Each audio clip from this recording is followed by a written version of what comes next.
Going to camo my new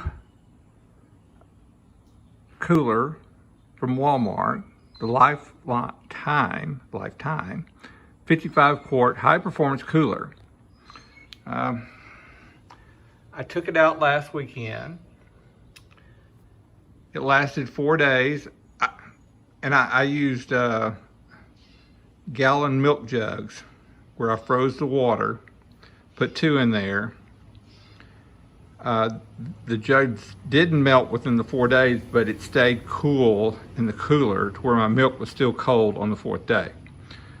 My next project is going to be 5 days, and we'll see how that goes. But for now, I've just finished camoing some pieces of wood for my next weekend project coming up this weekend. It's supposed to be a week of 95-degree weather, you know, lower mid 70s at night. So that's good. Nighttime is what I worry about, because that if the lower the temperature, the better I sleep. And daytime I can handle the heat. But we're gonna camo this chest now. I did, since it passed my last weekend's stay, because I thought I might have to send it back if it was crap, like some people reviewed, but it worked out well. Like I said, I don't know about 7 day, but 4 day it did well, and I think 5 day it may do well too. And I kept mine in the shade. Temperatures within the lower to mid 90s during that period.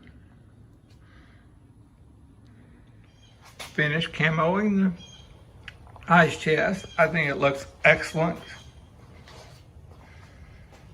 Although I didn't paint the bottom. I mean, why waste the paint? You're never going to see the bottom.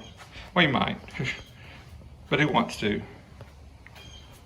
So I'm happy with another job of camouflage.